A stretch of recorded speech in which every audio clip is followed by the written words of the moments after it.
697 centimeters in feet? First of all, we need to know the value of 1 centimeter in feet. It's always 1 centimeter equals 0.03280839895 feet. Now we have to multiply 0.03280839895 by 697.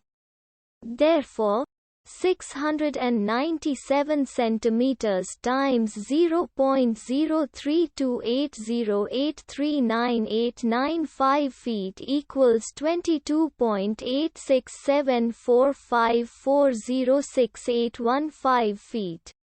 So, in other words, 697 centimeters equals 22.867454068815 feet. We hope you have enjoyed this video. Please like and subscribe to our channel for more videos like this.